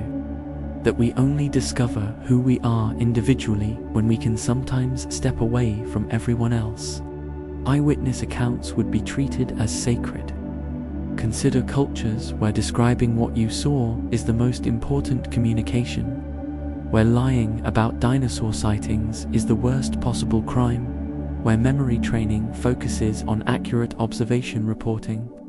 Human societies vary in how much they value eyewitness testimony. Research by psychologist Elizabeth Loftus in 1996 showed that eyewitness memory is often unreliable, but cultures don't always know this. In a dinosaur world, accurate reporting of sightings would be life or death important. Someone who falsely reports where a theropod is heading could kill their entire group. Cultures would develop elaborate verification systems. Multiple witnesses would be required. Children would be trained in observation accuracy. Punishments for false reports would be severe. The entire epistemology of the culture would center on direct observation. Philosophical skepticism about the senses would be considered dangerous. Modern air traffic control shows how critical accurate reporting becomes when lives depend on it. To think that truth itself becomes precious when lies kill. That accuracy is enforced by consequence. That we care about facts most when getting them wrong means we die. That reality imposes its own fact-checking through death. Pregnancy would show less physically. Picture women who evolved to carry babies in ways that minimize profile changes, where showing pregnancy is dangerous because it signals vulnerability, where selection favored inconspicuous pregnancies. Human pregnancy is quite visible compared to some mammals. Research by anthropologist Wenda Trevathan in 2011 showed that human pregnancy presentation varies somewhat by body type. Under strong selection pressure, women whose pregnancies showed less might survive better, passing on genes for carrying babies differently or smaller babies. Over thousands of generations, pregnant women might maintain relatively flat abdomens longer. The pelvis might reshape to carry weight differently. Babies might be born slightly smaller. Fashion would emphasize concealing any pregnancy that does show. Some women might hide pregnancies from everyone but closest family. The vulnerability of pregnant women would be even more extreme than in our world. Modern corsetry and binding shows some willingness to conceal pregnancy, but this would be biological. To think that even how we carry our children could be shaped by predation. That pregnancy itself is negotiated between the needs of the baby and the danger to the mother. That every generation's body remembers what threatened their ancestors. Color perception might shift toward better green discrimination. Imagine humans who evolved to see more shades of green than we do because distinguishing foliage from camouflaged dinosaurs is survival critical, where what we call green is actually dozens of named colors. Human color vision evolved for primate fruit-finding needs. Research by anthropologist Nathaniel Dominey in 2003 showed that trichromatic vision helps identify ripe fruit. In a dinosaur world, detecting slight color variations in foliage where predators hide would be even more valuable. Humans might evolve additional green photoreceptors or neural processing that discriminates green shades better. Languages would have extensive green vocabularies. What we see as uniform forest canopy, they would see as a complex tapestry of distinct hues. Some people might be green specialists, the way some of us are super. Camouflage would need to be even more sophisticated. Modern mantis shrimp have 16 color receptors compared to our 3, showing that additional color discrimination is possible. To think that what colors we see is not fixed, that reality has more colors than our eyes reveal. That vision itself can be tuned by evolution to show us what we most need to see. That every glance through our eyes is historically informed. Festivals would celebrate survival. Consider holidays marking the day the migration passed, the anniversary of the year no one in the village died, celebrations of children reaching 5 years old because so few do. Human festivals mark culturally important events. Research by anthropologist Victor Turner in 1969 showed that rituals reinforce social bonds and cultural values. In a dinosaur world, the mere fact of survival would be cause for celebration. Annual festivals might commemorate surviving another year. Each child's birthday would be major celebration because reaching it is extraordinary. The departure of dangerous species would be holidays. The first safe day of spring might be celebrated like New Year. These festivals would be intensely communal, reinforcing bonds that keep people alive. Gratitude would be the dominant emotional tone. Modern Thanksgiving conceptually resembles this, celebrating survival and harvest, but in a dinosaur world every season would have its Thanksgiving.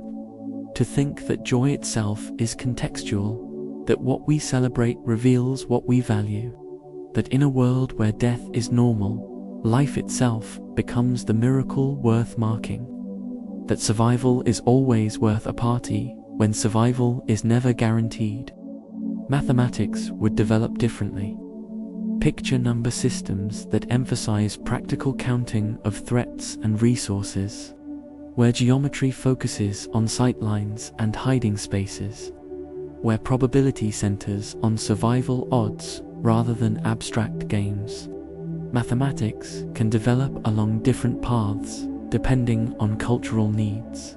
Research by mathematician George Joseph in 1991 showed that different cultures developed mathematical concepts for their specific purposes. In a dinosaur world, math would be intensely practical. Counting would focus on group size, food portions, and threat numbers. Geometry would emphasize angles of vision, areas of concealment, and optimal spacing. Probability might develop around predicting dinosaur behavior. Abstract mathematics might emerge later or not at all. Shapes studied would be those relevant to shelter and defense. The Pythagorean theorem might be discovered through calculating safe distances from theropod territories. Every mathematical concept would need clear survival application to be valued. Modern ethnomathematics shows how practical needs shape mathematical development. To think that even numbers have purposes, that math is always an answer to somebody's question, that equations themselves are tools we forge to solve problems we actually face. That abstraction is luxury built on foundations of utility. Scent would be managed obsessively. Imagine humans who wash constantly despite water scarcity, who rub themselves with plants that mask human odor, who know which foods make sweat smell stronger and avoid them because smell travels farther than sight. Many predators hunt primarily by scent. Research by zoologist George Schaller in 1972 showed that tigers and other predators rely heavily on olfaction. In a dinosaur world, scent management would be critical. Humans would know which plants mask odor. Bathing would happen in specific waters thought to reduce smell. Menstruating women would be isolated because blood smell attracts predators. Certain foods would be taboo because they make humans smell stronger. Waste disposal would be elaborate to avoid creating scent trails. Some groups might live near strong, natural smells like sulfur springs to mask their presence. Modern hunters use scent eliminators for similar reasons. To think that even our smell is tactical, that what we eat and how we wash becomes strategy. That odor itself is information we leak to everything around us. That scent is a broadcast we can't fully silence, but must manage. Wisdom would be measured in survival.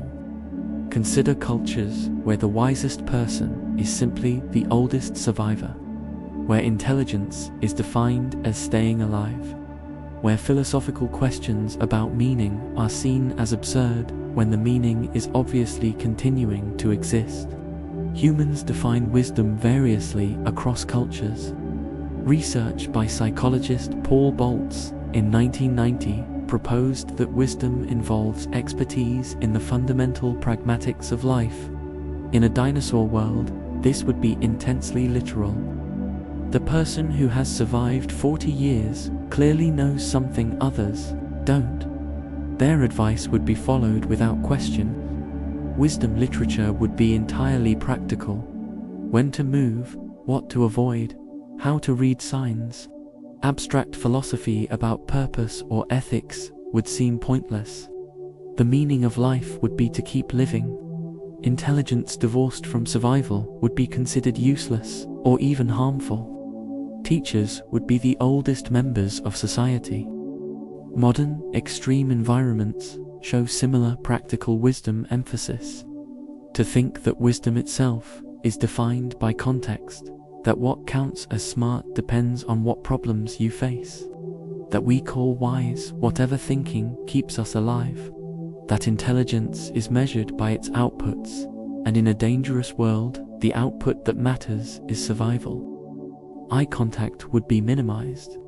Picture humans who look at each other peripherally, where staring is considered aggressive or stupid because watching each other means not watching for threats, where meaningful glances last milliseconds. Human eye contact serves social bonding but varies culturally. Research by psychologist Michael Argyle in 1967 showed that eye contact patterns differ across cultures. In a dinosaur world, sustained eye contact would be wasteful. Looking at someone means not watching the environment. People would develop peripheral awareness of each other. Meaningful communication would happen through brief glances. Staring would seem insane. Children would be taught to watch everything except what they're talking to. Some emotion reading ability might be lost.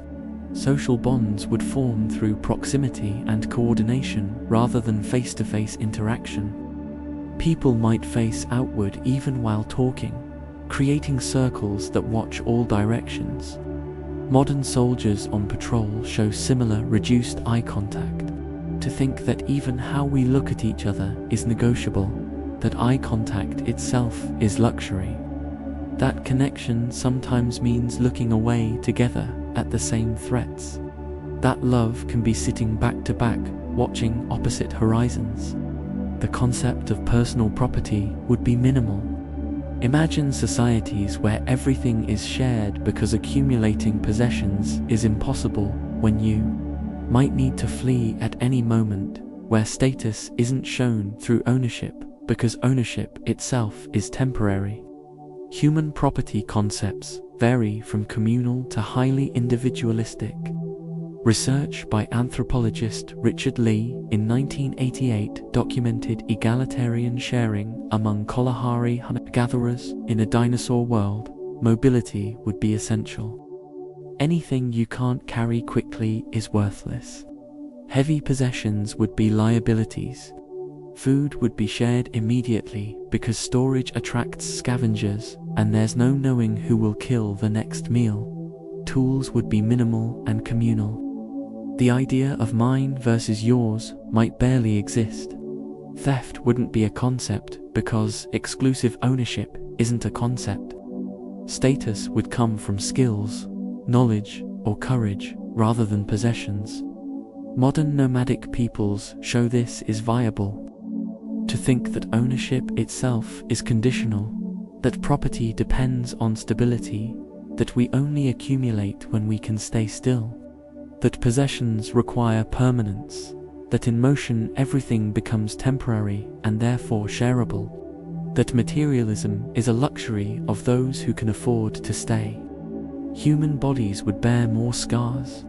Consider scars as status symbols showing survival of encounters. Where unmarked skin indicates either luck or cowardice, where the most respected individuals are covered in marks from narrow escapes. Humans in dangerous environments accumulate scars. Research by anthropologist Napoleon Chagnon in 1988 documented how Yanomami warriors displayed scars as honor marks. In a dinosaur world, scars would be universal. Nearly everyone would have claw marks, bite scars, or injury marks from falls while escaping. These would be read like resumes. Certain scars would indicate specific encounters. A three-claw mark means Dromaeosaur. A curved scar means Ceratopsian horn. People would know each other's scar stories. The very young and very old might have fewer scars, the young from inexperience, the old from superior caution. Some scars might be enhanced or tattooed. Scarless individuals would be viewed suspiciously. Modern scar modification shows humans already manipulate scarring for social purposes. To think that our skin becomes a text written by experience, that flesh remembers what threatened it, that we wear our history of survival, that every scar is a sentence in the autobiography written by the world upon us, that our bodies are documents testifying to everything we've survived. Childhood would effectively not exist. Picture 3-year-olds expected to contribute to survival, where play is only practice for real skills, where the transition from infant to working group member happens as soon as mobility allows. Modern humans have unusually long childhoods. Research by anthropologist Barry Bojan in 2009 showed that extended childhood allows time for brain development and cultural learning. In a dinosaur world, this luxury would be unaffordable. Children would be carrying water, gathering plants, and serving as extra eyes by age 4. They would accompany hunts by age 6. By 8, they would have adult responsibilities. There would be no concept of protecting children from harsh realities because survival requires everyone's contribution. Play would exist only as skill training. Imagination would be directed toward practical scenarios. The psychological development we consider normal would be truncated. Children would seem like small adults with adult concerns. Modern child soldiers and children in extreme poverty show this acceleration is possible, though traumatic. To think that childhood itself is wealth, that innocence is purchased with surplus, that we only let children be children when we can afford to feed and protect them without their labor. That play requires safety nobody in this world possesses. Death would be ever present in language. Imagine casual conversations referencing death constantly, where every goodbye might be final and everyone knows it, where phrases acknowledge mortality in every interaction. Language reflects cultural preoccupations. Research by linguist Anna Wiesbicker in 1999 showed that cultures encode their values in common expressions. In a dinosaur world, death would saturate speech. Greetings might be still alive then, or another day survived. Farewells would acknowledge possible finality. Counting people might include of those who remain. Plans would be prefaced with, if we live. Children would use death references before learning numbers. The entire linguistic landscape would normalize mortality. Some phrases might ward off death through acknowledgement.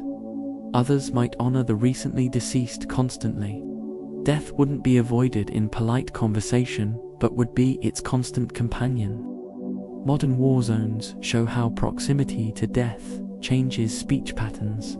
To think that words reflect odds, that language adapts to likelihood, that when death is common, it becomes conversational. That we speak of what surrounds us, and if death surrounds us, then death is what we speak.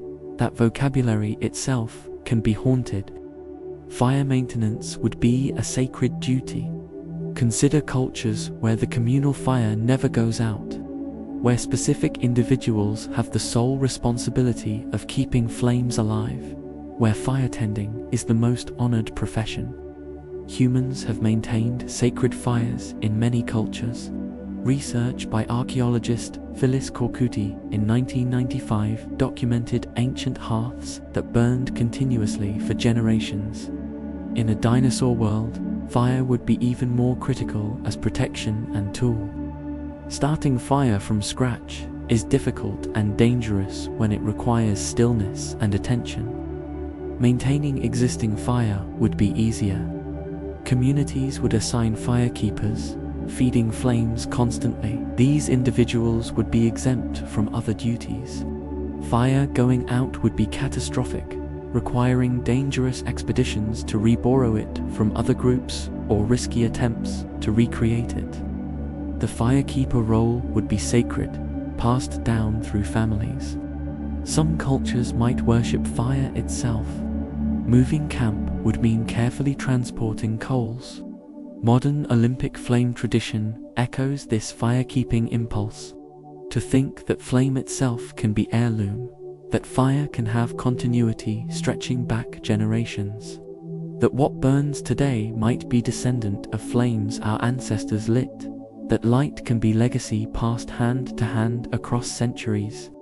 Superstition would dominate decision-making. Picture humans who attribute survival to lucky objects, specific rituals, or appeasing dinosaur spirits, where magical thinking fills gaps that science doesn't have time to fill. Humans often develop superstitions in uncertain environments. Research by psychologist B.F. Skinner in 1948 showed that pigeons develop superstitious behaviors when rewards are random. In a dinosaur world, survival often depends on luck.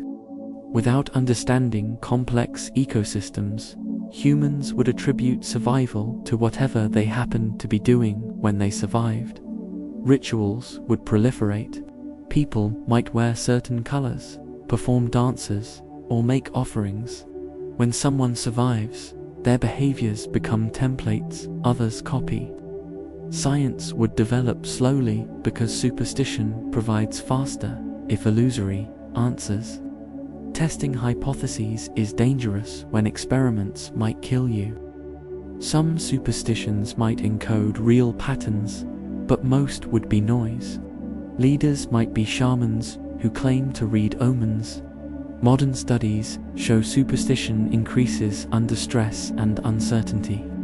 To think that magic fills vacuums where knowledge should be, that when we can't understand, we invent.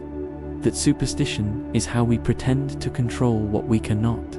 That ritual gives us the feeling of agency, even when we have none. That sometimes believing helps us act, even when belief is false. Curiosity would be suppressed. Imagine cultures where asking why is discouraged, where investigation is considered foolish, risk-taking, where conservatism is enforced because novelty is dangerous. Human curiosity drives learning, but also risk. Research by psychologists George Lowenstein in 1994 showed that curiosity creates information-seeking behavior that can be maladaptive in dangerous environments.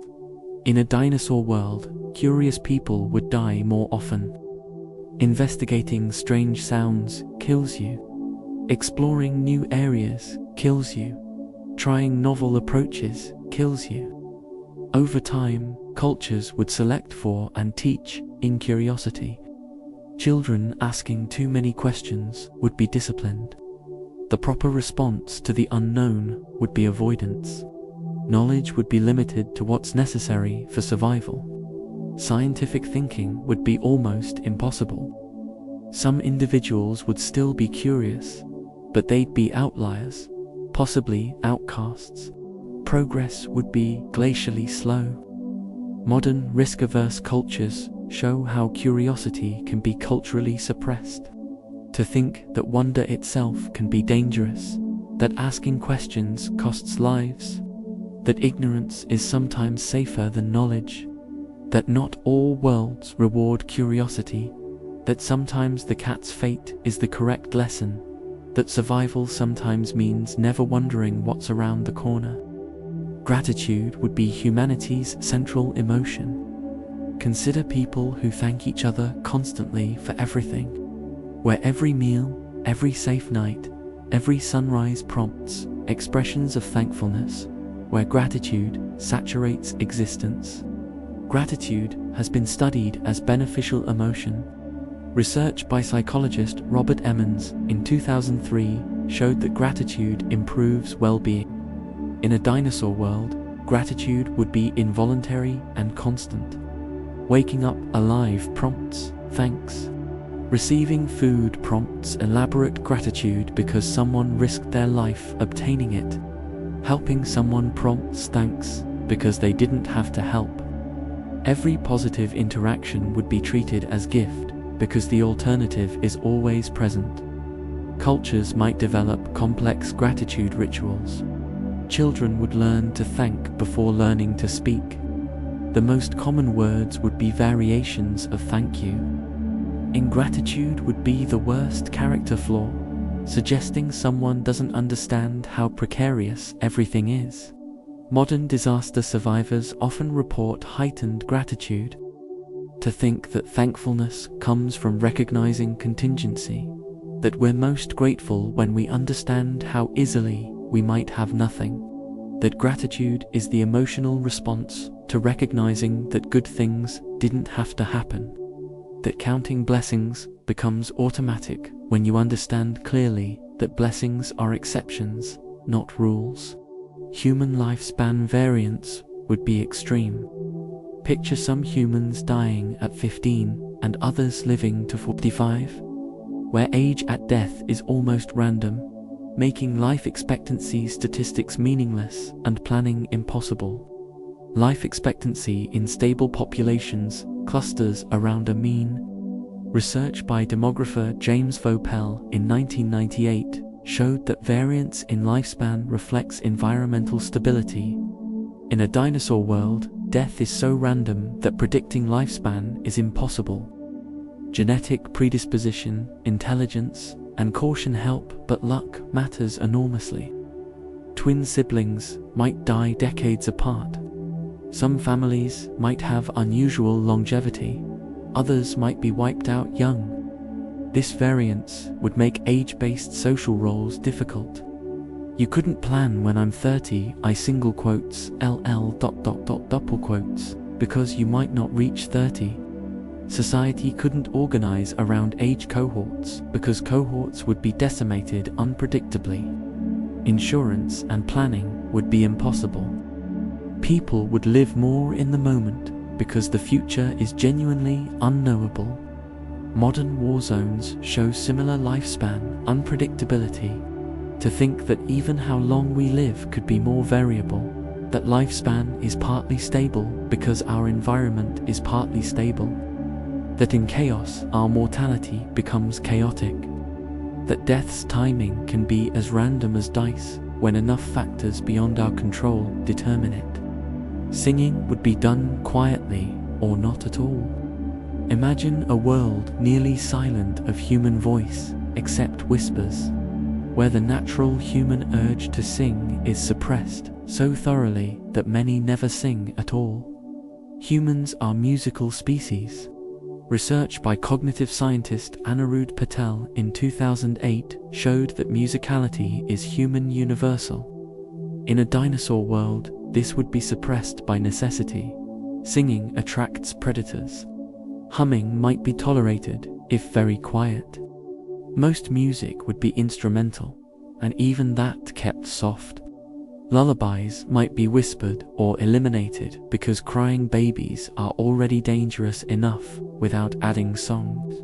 The human voice would be used only for necessary communication. The joy of singing would be lost or channeled into other expressions.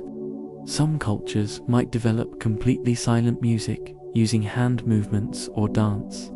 The silencing of human voice would be profound psychological loss. Modern studies of singing show it bonds groups and regulates emotion. Without it, humans would be diminished.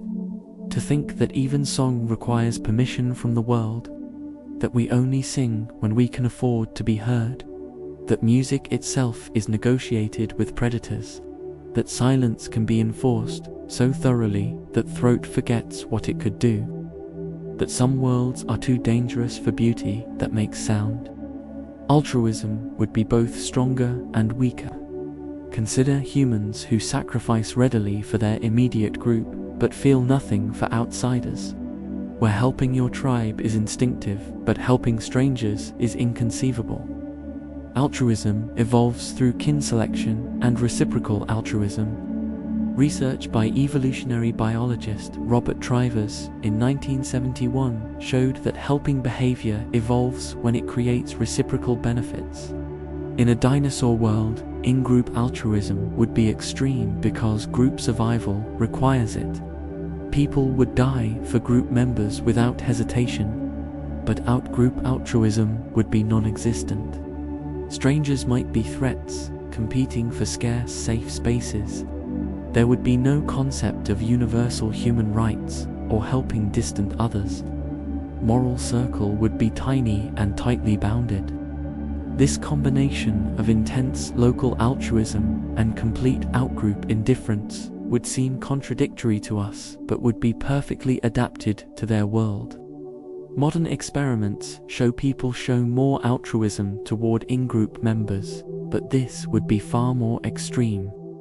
To think that love and hate are two sides of the same coin, that caring deeply for some requires not caring for others when resources are scarce, that we only expand our moral circle when we can afford to, that ethics itself is luxury, that in desperation we save our own and nobody else. The future would be inconceivable. Picture humans who literally cannot imagine a different world, where the idea that life could be otherwise never occurs to anyone, where every generation accepts that this is simply what existence is. Humans can imagine alternative possibilities, but this requires certain cognitive and cultural conditions. Research by psychologist Alison Gopnik in 2011 showed that counterfactual thinking develops in childhood and culturally. In a dinosaur world so stable and all-consuming, alternatives might never be imagined. Every generation faces the same challenges. No one has experienced anything different. The idea that dinosaurs might not exist, or might be defeatable, or might coexist peacefully would seem like insane fantasy. Change would be inconceivable. Radicalism would not exist. The entire mental landscape would be bounded by dinosaur reality. This would prevent innovation but also prevent despair. If you can't imagine better, you don't grieve its absence. Modern studies of extremely stable traditional societies show similar lack of utopian thinking. To think that imagination itself has limits, that we can only dream what our experience suggests is possible, that hope requires evidence, that sometimes accepting reality completely is how we survive realities too terrible to rebel against. That contentment can come from surrendering the very idea that things could be different. Tyrannosaurus rex would have evolved into an even more efficient predator. Consider the apex hunter of the late Cretaceous, already possessing a bite force of 12,800 pounds, eyes that faced forward for depth perception, and a brain sophisticated enough to problem solve. Over another 65 million years, natural selection would have refined every aspect of this design. Paleobiologist Thomas Holtz from the University of Maryland calculated in 2008 that T. rex descendants might have developed larger brain cases, more sophisticated pack hunting behaviors, and possibly even tool use. Fossil evidence shows T-Rex already possessed hollow bones for reduced weight and feathers for temperature regulation. In modern New Zealand, the extinct moa faced similar pressures from the giant Host's eagle, which evolved specialized hunting techniques over just 2 million years. It is humbling to imagine intelligence flowering in a creature whose ancestors we know only as bones and stones. The mammals would have remained small and nocturnal. Picture yourself at night in this alternate Earth, and you glimpse the furry faces of mouse-sized creatures peering from burrows. During the Cretaceous period, mammals averaged less than 1 pound in weight, occupying ecological niches that kept them safely away from dinosaur territories. Research from the University of Chicago published in 2013 analyzed mammal fossils and determined that as long as dinosaurs dominated, mammals couldn't grow larger without facing direct competition. The largest Cretaceous mammal, Reaponomamus, weighed only 30 pounds and survived by eating baby dinosaurs.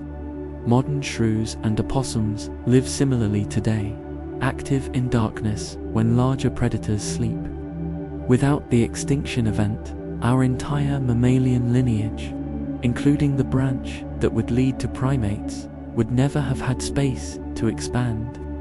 To think that we exist only because others vanished, because ecological space opened like a door in deep time.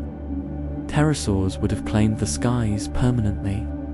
Imagine looking up and seeing shadows cross the sun, wingspans stretching 40 feet from tip to tip, creatures that make modern birds look like insects. Quetzalcoatlus Northropy stood as tall as a giraffe when grounded and commanded the air with hollow bones and flight muscles that represented 40% of its body weight. Paleontologist Mark Witten's 2013 research at the University of Portsmouth demonstrated that pterosaurs were still diversifying at the end of the Cretaceous, not declining as previously thought. They had evolved sophisticated crests for species recognition, varying wing shapes for different flight styles, and some species showed evidence of complex social behaviors. In our timeline, birds inherited the sky by default after the asteroid. In this alternate world, birds would remain small and marginal, forever living in the shadow of leather wings. This reminds us that inheritance requires loss, that every throne stands empty before it's claimed. Truden might have evolved human-level intelligence. Consider a dinosaur that stood only 6 feet tall but possessed the largest brain-to-body ratio of any known dinosaur. With forward-facing eyes for stereoscopic vision and grasping hands with an opposable digit, Dale Russell's famous 1982 thought experiment at the Canadian Museum of Nature produced the Dinosauroid, a speculative model of what Truden might become after millions more years of brain development. His model showed an upright creature with large eyes, reduced snout, and hands capable of complex manipulation. Neuroscientist Lori Marino noted in a 2009 study that brain size alone doesn't guarantee intelligence.